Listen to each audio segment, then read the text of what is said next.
네, 여러분 안녕하십니까. 주식공정장 TV입니다. 자, 5월 첫 주가 시작이 됐고요. 첫 거래일이 개시되는데요. 누구나 우려했던 공매도가 부분 다시 재개가 됐습니다. 시장, 물론 이제 큰 폭, 지수적인 측면으로 큰 폭으로 떨어졌다라고 볼 수는 없지만 체감 심리가 굉장히 좀 안 좋은 그런 상황인 것 같습니다. 사실 공매도 때문에 주가가 떨어졌다라고 판단하기는 조금 뭔가 석연치 않습니다. 물론 이제 여러 가지 이유가 있을 수 있겠습니다만 제가 볼 때는 시장 흐름 자체가 조정을 받고 있는 그런 흐름에 이 공매도가 심리적으로 많이 위축시켰던 그런 부분 때문에 오늘 일부 개별 종목군들의 낙폭이 좀 크지 않았나. 물론 대차 잔고가 좀 높다, 크다. 그래서 우려했던 종목군들의 낙폭이 좀 크긴 했지만 이게 공매도 때문에 주가가 떨어졌다라고만 보기가 좀 어려운데요. 그래서 오늘 타이틀을 울고 싶은데 공매도가 그냥 울고 싶다 뺨을 때린 정도다라고 말씀을 좀 드려서 여러분들이 뭐 가장 관심이 많으신 카카오, 하이브를 중심으로 이 공매도 우려가 분명히 있는 그런 종목이기도 합니다. 그렇죠? 그럼에도 불구하고 카카오가 뭐 단기적인 조정은 분명히 받을 수 있겠습니다만 이 공매도가 카카오의 어떤 방향성을 좌지우지할 수는 없다. 하이브도 마찬가지고요. 그런 내용에 대해서 오늘 또 상세하게 좀 설명을 좀 드릴까 합니다. 제가 많이 받았던 종목 질문 중에서 카카오 살까요 말까요? 지금 살까요? 아니면 지금에도 뭐 팔아야 될까요? 안 좋으면 글쎄요 여러분, 저는 이게 카카오나 하이브 이 덩치를 본다면 하루하루에 민감한, 하루하루 주가에 민감할 필요가 없는 주식이 바로 카카오 또는 하이브가 아닌가 이렇게 생각이 돼요. 오늘 전체적으로 봤을 때 시가총액 상위 종목군들만 보고 봤을 때 코스닥은 전멸이에요. 상위 1등부터 10등까지 보면 CJENM만 뭐 강보합 정도고 나머지는 싹 다 그죠? 크게 하락을 하는 그런 모습이었고 코스피도 마찬가지였어요. 물론 이제 삼성전자, 하이닉스가 지수를 뒷받침하고 있기 때문에 또 오늘 네이버가 또 카카오가 뒷받침되어 있기 때문에 그나마 코스닥보다는 좀 덜했습니다만 뭐 심리가 크게 뭐 다르진 않은 그런 흐름이었습니다. 자, 코스피 시장의 대표 또 카카오, 하이브 공매도와 연관돼서 어떻게 우리가 투자 전략을 짜 나가야 될지에 대해서 오늘 간략하지만 또 깊이 있는 심도 있는 이야기를 좀 해볼까 합니다. 같이 분석해보는 시간을 가졌으면 좋겠습니다. 현대투자 유료문자 회원 안내 뒤에서 자세히 설명을 해 드리도록 하겠습니다. 자, 시장이 지금 그래요. 최근에 우리가 이제 BBIG라고 작년도에 굉장히 주목을 많이 받았던 그런 섹터 BBIG, 빅 지수가 나올 정도로 그렇죠? 관련된 이제 펀드라든가 이제 최근에 이 비직수별 최근 일주일 하락률을 보니까 바이오가 초토하네요. 오늘과 마찬가지의 흐름입니다. 물론 뭐 실적도 안 좋고 뭐 그죠? 전환사채니 신주 인수권부 사채 발행이니 그죠? 거기다가 뭐 무슨 임상에 들어가니 탈락했니 그런 어떠한 얘기들이 이슈거리들이 많았기 때문에 바이오의 낙폭이 좀 심했다. 또한 게임 업종도 마찬가지죠. 어떤 사람들은 또 중국의 핀테크 규제 강화 이런 부분이 우리나라에도 좀 영향을 줬다 이렇게 이래서 주가가 좀 떨어졌다라고 분석하시는 분들도 분명히 계십니다. 영향을 안 받을 수는 없겠습니다. 직접적인 영향이다라고 볼 수는 없겠는데요. 인터넷 즉 카카오, 네이버 이런 관련 인터넷 관련 지수도 크게 좀 떨어졌고요. 2차전지가 좀 덜 떨어졌다라고 이제 나와 있는데요. 2차전지도 사실 공매도에 타겟이 된 건 분명해요. 왜? 많이 올랐기 때문에 그런 거죠. 앞으로 안 좋아지기 때문에 뭐 공매도가 들어온다 이런 건 아니거든요. 그리고 1년여 넘게 지금 공매도가 좀 뭐라 그럴까요? 일시적이지만 공매도 관련된 그런 매매가 중단된 그런 시점이기 때문에 오늘 재개된 이후에 저는 길게 갈 거라고 이제 보진 않습니다만 이러한 현상들 또 주가가 많이 빠졌다라고 한다면 또 반대급부의 매수가 좀 들어올 수 있는 그런 분위기가 조성되지 않을까. 자, 근데 상황이 시장 전반적으로 이런 모습이 나오기 때문에 뭐 엎친 데 덮친 격이다. 또 뭐 우는 아이 뭐 네, 울고 싶은데 뺨 때렸다. 뭐 이렇게 표현할 수 있는 것이죠. 공매도 너무 여러분들이 민감하게 반응할 필요는 없지 않겠느냐. 저는 이렇게 보고 있습니다. 그리고 또 하나, 공매도가 도대체 뭔지. 어, 사실 지금 개인 투자도 할 수 있거든요. 벌써 뭐 교육받은 뭐 개인 투자들이 뭐 15,000명이 넘고, 모의 투자에 또 참여한 투자자가 뭐 5,000명이 넘는다 이렇게 얘기를 하고 있는데요. 관심 있으신 분들은 할 수 있어요. 할 수 있는데, 물론 예전보다 훨씬 더 개인들도 외국인들과 기관들과 같이 또 어깨를 나란히 할 수 있는데, 여전히 아직까지는 외국인들이 주무대라고 보시면 됩니다. 다시 한번 개념을 말씀드리면, 쉽게 말씀드려서 여러분이 현재 10,000원 하고 있는 주식, 그죠? 이걸 사면 우리가 이제 10,000원 내고 사잖아요. 한 주당 10,000원에 사는데, 반대예요. 예를 들어서 내가 A라는 주식이 지금 현재가가 10,000원인데, 이 주식을 이게 떨어질 것 같아. 내 판단에 앞으로 뭐 단기적으로 한 5,000원까지 반토막이 날 것 같아. 거의 확실해. 그럼 어떻게 해요? 그동안에는 뭐 사기밖에 못했으니까. 근데 지금은 빌릴 수가 있어요. 증권회사에서. 그래서 예를 들어서 100주를 빌렸어요. 100주를 빌렸어요. 10,000원에. 그럼 100만 원이잖아요. 그죠? 100만 원을 내고 빌리는 게 아니, 빌리는데 돈을 왜 냅니까? 그냥 빌리는 거예요. 대신 뭘 해요? 빌리는 거에 대한 대가를 주는 거죠. 또 예를 들어 뭐 담보를 잡힌다거나 아니면 내가 이자를 내겠다. 돈 빌리는 거 마찬가지잖아요. 그죠? 그래서 내가 뭐 3일 후에 이자 얼마 내겠는데 3일 후에 갚겠다. 뭐 이렇게 예를 들어서 그런 조건이 붙는다고 한다면, 나 100만 원 없이도 100주를 빌려서 일단 팔았어요. 자, 팔면 나한테 뭐가 들어와요? 10,000원에 100주를 팔았으니까 100만 원이 이제 들어오겠죠. 그죠? 100만 원을 내가 갖고 있어. 3일 후에 정말 이게 5,000원으로 반토막이 났어요. 그죠? 100주를 사는데 얼마 들어요, 이제? 100만 원이 아니라 50만 원만 있으면. 50만 원 주고 100주를 사요. 그래서 빌려준 증권사에다 100주를 갚아. 내 계좌 얼마 남아요? 50만 원 남는 거예요. 이게 내 공매도 이익이 되는 거죠. 시세 차익이. 간단해요. 뒤집어 얘기하면 돼요. 그러니까 빌려서 주식을 사는 신용매매랑 약간 개념이 좀 반대 개념이다라고 여러분들이 생각하시면 될 것 같거든요. 근데 이거를 그동안에는 외국인들이 거의 이런 어떠한 매매 패턴을 많이 가졌죠. 기관들도 마찬가지고.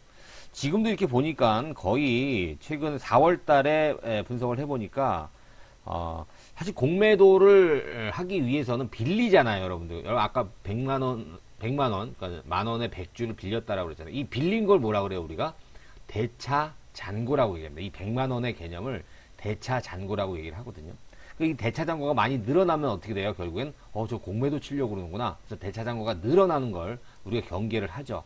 꼭 100% 이걸 다 공매도에 사용하는 건 아니죠. 뭐 시장 조성을 위해서 아니면 해지 개념으로 이게 빌리는 대차를 하는 그런 경우가 조금 있습니다만, 이렇게 대차 잔고가 높아지는 그런 종목군들은 경계를 많이 한다. 여러분들 신문에서 많이 보셨을 거예요. 인터넷에서 많이 보시고.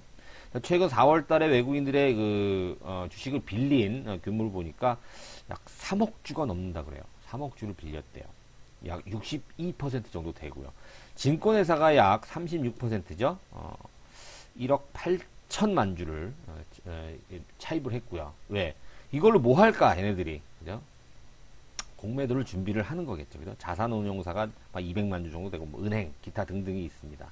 지금 제일 많은 게 IT래요. IT. 삼성전자, 뭐 이런 거겠죠. 그쵸? 뭐 반도체 관련주들 많이 오른 종목들.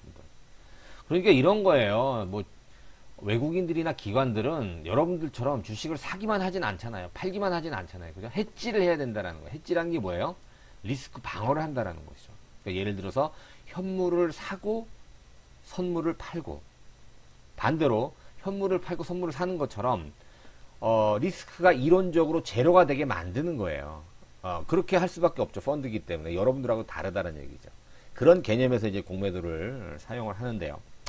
뭐 어찌됐든 IT, 그다음 화학, 또 제약 이런 것들이 보면 외국인들 증권사들 주식을 빌려놓은 업종의 상위에 포함이 된다는 것이죠. 자, 공매도가 사실 1년 넘게 우리가 이제 그 코로나 사태로 인해서 코스피가 2천이 붕괴되는 그런 시점, 3월 16일 날 작년이죠. 6개월간 한시적으로 공매도를 금지를 했었어요. 그런데 예상 외로 이때 난리가 났었잖아요. 여러분, 주가는 계속 폭락하죠. 또 신용도 사실 조금 정부에서 좀 금융기관에서 좀 배려를 좀 해줬잖아요. 그래서 반대 매매에 대한 어떤 퍼센티지를 좀 여유롭게 해준다거나. 그런데 코스피가 다시 2천을 회복하고 다시 공매도 금지를 6개월 연장시키고, 최근에는 3,000포인트도 돌파를 하고, IMF에서 한국시장 공매도 재개를 가능하다고 생각한다라고 했는데, 으쌰 했었죠. 우리 개인들의 파워로 인해서, 공매도 금지를 좀 더 연장을 해서, 그것도 이제 부분적으로 이제 5월 3일 오늘부터, 코스피 200과 코스닥 150에 국한되어, 한정되어 있는 그런 공매도를 시작을 하게 됐죠. 물론 이제 공매도가 금지된 이후로부터 사실 대차 잔고가 조금 줄긴 했습니다만 최근 들어서 다시 증가하는 그런 모습을 보여줬어요.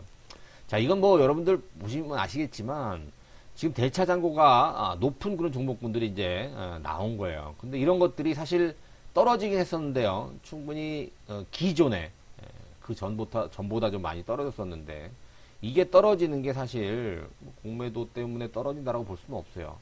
공매도에 타깃이 되는 게 뭐라 그랬어요, 여러분들? 주식이 떨어질 것 같은 게 왜 떨어지겠어요? 많이 올라서 그런 거예요. 많이 올라서. 또 하나 실적이 물음표란 얘기죠. 여러분 코스피는 그렇다고 치도 코스닥 보시면 거의 다가 다 뭐예요? 대차장고 상위 종목군들이 바이오 종목, 이익이 안 나는 적자 지속이 되는 그런 종목군들이라는 거죠. 시제는 적자는 아닙니다만 주가가 많이 올랐다는 얘기죠. 이제 타겟이 될 수밖에 없는 그런 상황입니다. 그래서 대차장고 공매도 대기 물량이 작년부터 계속 감소를 해왔어요. 근데 최근 들어서 늘어나서 지금 이제 1월 달까지만 50조인데요. 지금 현재는 얼마까지 올라갑니까? 56조까지 올라가고 있습니다. 자, 월별 코스닥 대차장고 추이를 보니까 작년도 연말로 꾸준하게 감소를 하다가 연말을 바닥으로 1월, 2월, 3월, 4월까지 공매도가 재개되는 5월 그렇죠? 계속해서 대차장고가 늘어나고 있는 그런 추세를 보여줍니다. 자, 공매도 관련 얘기는 이렇고요. 그래서 이제 우리가 중요하게 생각하는 종목 얘기예요. 뭐 카카오, 하이브 그 외에 이제 기타 종목군도 여러 가지가 있습니다만 오늘은 카카오에 대한 얘기 또 하이브에 대한 얘기를 좀 해볼게요. 자, 카카오 제가 분명히 그런 말씀 드렸어요. 카카오는 더 갑니다. 앞으로도 더 좋아질 수 있는 여건 충분히 마련이 되고 근데 카카오는 공매도를 좀 경계를 해야 되겠다. 특히나 왜 그러냐면 주가가 많이 올랐다라는 점 가장 뚜렷합니다. 그죠? 이렇게 많이 올랐는데 물론 몇 년 걸리긴 했습니다. 지금은 뭐예요? 액면 5분의 1로 액면 분할을 한 그런 상태에서 가격이 조금 다를 수 있겠습니다만 그 기준으로 말씀드리면 2만원짜리가 지금 10만원 된 거예요. 5배 오른 거죠. 5배. 한 2년 전보다 해서 한 5배 정도 오른 거예요. 자, 그렇게 본다면 주가가 많이 올랐다. 물론 앞으로 더 올라가고 그 가치가 더 충분히 주가에 반영될 수 있다라는 그런 전망은 누구나 다 가능합니다만 수급적으로 봤을 땐 공매도의 타깃이 될 수 있을 것이다. 또 하나의 정황은 공매도 빼고도 저는 공매도보다는 이게 더 사실은 단기적인 조정이 나올 수밖에 없다라는 그런 관점입니다. 왜? 개인들만 주장창 지금 카카오를 매수를 하고 있어요. 왜? 카카오 지금 길 가는 사람 아무나 자꾸 물어보면 다 좋다라고 얘기합니다. 카카오 당연히 좋지. 사야지. 올라갈 거지. 주식은 이런 상황에서 올라갈 수가 없어요, 여러분들. 개인들이 지금 물론 동학개미라 그래서 우리가 이제 개인들이 계속 지금 올라가지 못하고 있는데 카카오가 뭐예요? 그쵸. 떨어지진 않고 있어요. 계속 받아내고 있다라는 것이죠. 오늘도 보니까 개인들이 좀 많이 받아내면서 낮게 출발한 그런 모습에서 끌어올려서 결국 21선을 지켜내는 그런 모습이 나왔다라는 건데요. 이후가 중요합니다. 또 하나 막상 주가가 떨어져서 가격적인 측면에서는 이게 고점이 얼마예요? 13만 2천원이잖아요. 그죠? 13만 2,500원인데 자, 13만 2,500원은 지금 11만원대까지 떨어졌으니까 2만원이 떨어졌으니까 이 정도면 충분히 고점에서 많이 떨어진 게 아니냐 그렇게 볼 수 있어요. 그죠? 가격적인 조정은 충분하다. 그러나 기간 조정이 남았다라는 겁니다. 카카오는 바로 못 간다라는 얘기죠. 지금 현재 상황에서 앞서 말씀드렸잖아요. BBIG 지수가 지금 어떻고 자, 이런 관점에서 본다면 여러분들 카카오 지금 단기적으로 너무 욕심을 낼 필요는 없겠다. 다시 한번 말씀드리면 만약에 12만원 또 12만 5천까지 다시 올라간다라고 한다면 단기적으로 줄여놓는 그런 비중을 좀 줄여놓는 그런 타이밍으로 여러분들이 활용을 하시는 게 좋을 것이다. 자, 이 부분은 다시 한번 좀 말씀을 좀 드릴게요. 자, 하이브는 조금 입장이 달라요. 물론 얘도 안 오른 건 아닙니다만 하이브도 꾸준하게 올랐다가 사실 근데 카카오만큼 강렬하게 오른 게 없어요. 그리고 최근 카카오만큼이나 또 조정을 받은 그런 입장이라서 하이브는 그나마 카카오보다는 공매도에서 조금 리스크에서 좀 떨어져 있는 그런 흐름이 아닌가 생각이 되는데요. 카카오는 개인들도 매수를 하고 있습니다만 외국인들이 지분을 좀 끌어올리고 있는 그런 상황이에요. 재밌는 게 뭐냐면 연기금이 사실 하이브를 많이 매수를 해갖고 연기금 관심 종목이다 이런 얘기 많이 했었거든요. 연초부터. 근데 지금 다 팔아먹었어요. 네. 지금 연기금이 수익이 나서 다 팔아먹었다는 얘기죠. 자, 그럼 지금 현재 매수 주체가 누가 되냐? 지금은 현재 단기적으로 봤을 때는 개인들이 주체가 되는 건 분명하고 카카오랑 공통점이라고 볼 수 있는데 다른 점은 지금 이제 외국인들이 매수를 하고 있고 덜 올랐다라는 점. 공매도로부터 카카오와 비교해 본다면 조금 더 자유롭다라는 이 점을 여러분들이 생각해 본다면 하이브는 카카오보다는 조금 덜 위험한 그런 위치에 와 있는 그런 모습이다 이렇게 볼 수가 있어요. 아무튼 수급이 좀 꼬여 있는 그런 모습이기 때문에 근데 이제 두 종목이 또 양립할 수는 없잖아요, 그죠? 그래서 뭐 누차 다시 한번 강조를 해드립니다만 뭐 카카오가 나쁘고 하이브가 좋다 이런 개념으로 여러분 접근하시지 마시고요. 비중은 하이브 쪽에 좀 더 두시는 것이 우리가 리스크 관리 차원 또 수익률 차원에서는 조금 더 양호하지 않을까. 뭐 단순히 두 개 비교해서 어떤 게 낫다 어떤 게 더 못하다 이렇게 비교하는 건 사실 의미가 별로 없어요, 여러분들. 하루하루 흐름이 다르기 때문에 그런 것이죠. 그러나 결국 어떤 게 더 먹을 떡이 많겠느냐라는 관점에서 봤을 때는 하이브 쪽에 좀 손을 들어주는 것이 맞다. 자, 저는 이렇게 보고 있습니다. 일단 뭐 여러분들 입장에서 봤을 때 좀 서운하게 들릴 수도 있는 그런 얘기일 수 있어요. 그죠? 카카오 이게 어떤 종목인데 폄하하는 게 아니고요, 여러분들. 전략 세울 때 냉정하게 한번 좀 보시라는 차원에서 말씀을 좀 드린 겁니다. 하이브도 당장은 뭐 보세요. 카카오가 공매도 때문에 지금 어렵다? 근데 하이브는 괜찮다. 이런 개념이 아니에요. 지금 시장 분위기는 공매도가 재개됐다라는 그 사실 하나만으로 위축됐어요. 매수 쉽게 못하겠다. 뭐 개인들만 그런 게 아니겠죠. 그렇기 때문에 잠깐 동안의 어떠한 5월 초반에 이런 심리 자체가 조금 이렇게 좀 약하게 출발한다라고 한다면 5월 시간이 갈수록 그런 심리들이 점차 약화가 되면서 시장의 지수는 물론이거니와 또 대표 종목군들도 또 공매도에 굉장히 타겟을 많이 받고 우려를 했던 그런 종목군들이 회복될 수 있는 그런 어떤 분위기는 조성이 될 것이다. 단지 시장의 영향을 좀 받고 있는 것이다. 자, 이 정도로 여러분들이 해석을 해 주시면 될 것 같습니다. 자, 현대투자 문자회원 3개월, 6개월, 12개월입니다. 여러분들 필요하신 만큼 여러분들이 선택을 하셔서 입금 후에 전화번호로 성함만 문자로 남겨주시면 직접 전화를 드려서 설명을 해 드리도록 하겠습니다. 계속해서 카카오라든가 하이브에 대한 전략은 지속적으로 말씀을 드리고요. 오늘 같이 못해드린 종목군을 추후에 계속해서 추적을 해드릴 테니까 너무 염려하지 마시고 1희 1비만 여러분 안 하시고 이 종목에 대한 어떠한 깊이 가치 잠재력만 믿고 가시면 될 것 같습니다. 자, 오늘 방송 마치겠습니다. 고맙습니다. 구독하기 좋아요 함께 부탁드리겠습니다. 고맙습니다.